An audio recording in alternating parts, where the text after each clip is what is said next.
Hello বন্ধুরা, এখন আমি বাংলাদেশে বিঞ্জ প্ল্যাটফর্মে রিলিজ হওয়া একটি খোলা জানালা এই ওয়েব ফিল্মটা রিভিউ করতে চলেছি, যেখানে লিড রোলে আছে হলো তাসনিয়া ফারিন এবং নাদিয়া।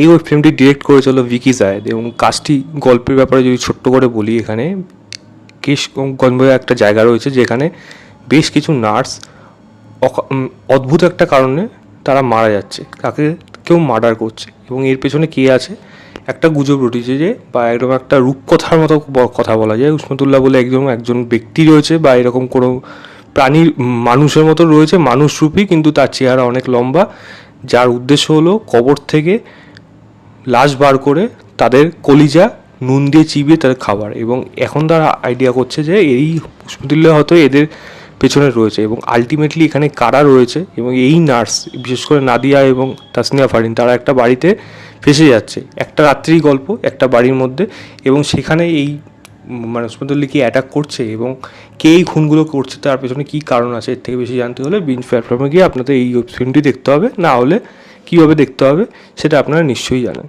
তো ভিকি জায়েদ যখন এরকম ধরনের কাজ করে, এরকম ধরনের ইন্টেন্স থ্রিলার যখন সবসময় কাজ হয়, একটা আলাদা ইন্টারেস্ট অলরেডি জমে থাকে। এই কাজটার মধ্যেও আমার কিন্তু সেই জিনিসটা ভালো লেগেছে। এবং যতটা না আমার প্রথম শুরুর দিকে যেরকমভাবে একটু ঠিক আছে চলছিল, যখন ক্লাইম্যাক্সে যাচ্ছে না, একটা বড় রকম একটা ছক্কা হাঁটাচ্ছে সেই জায়গাটায়, দারুণভাবে ক্লাইম্যাক্সটাকে শেষ করেছে সেখানে। এবং সেখানে যদি বিশেষ করে ভালো কথা বলতে হয়, তাসনিয়া ফারিনের পারফরমেন্স সেখানে দারুণ ছিল। নাদিয়া তাসনিয়া দুজনের পারফরমেন্স বেশ ভালো, কিন্তু ওই লাস্ট পোর্শনে তাসনিয়া পারফরমেন্স বেশ ভালো দিয়েছে।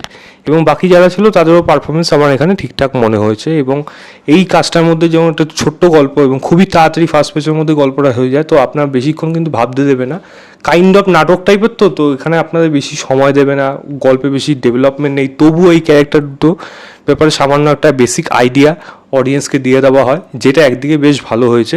এবং তার জন্য এই নাটকটা শেষ অবধি কিন্তু একটা টান উত্তেজনা বজায় রাখতে পেরেছে, যার জন্য চিত্রনাট্য কিন্তু বেশ ভালোভাবে টান করা হয়েছে, যেটা কিন্তু দেখতে আপনার বেশ ভালো লাগবে। তো আমি রেকমেন্ড করবো এই ওয়েব ফিল্মটা একবার দেখুন, আমার আশা করি আপনাদেরও ভালো লাগবে।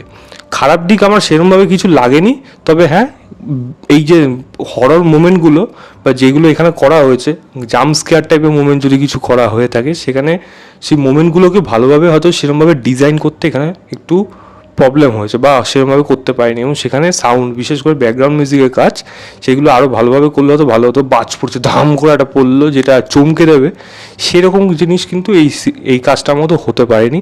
আমার মনে হয় সেটা করলে একটা পারফেক্ট ওয়েব ফিল্ম হয়ে যেত, যেটা একেবারে মানে শুরু থেকে শেষ অবধি কোনো ওয়েব ফিল্ম হিসাবে কোনো খামতি থাকতো না, জাস্ট এইটুকুই খামতি এই কাজটার মধ্যে থেকে যাবে। আদারওয়াইজ কিন্তু এটা বেশ একটা ভালো কাজ, আমি অবশ্যই রেকমেন্ড করব, গিয়ে দেখুন, দেখে জানাবেন আপনাদের কেমন লাগলো। আমার কিন্তু বেশ ভালোই লেগেছে এই কাজটা, এবং ক্লাইম্যাক্সের টুইস্টটা কিন্তু বেশ ভালো, সেটা কিন্তু চট করে ধরা যাবে না, ভালো লেগেছে। অ্যাটলিস্ট ওই টুইস্টটা কিন্তু হঠাৎ করে এসে চট করে জিনিসটা হয়ে যাওয়াতে ভালো লাগবে আপনাদের।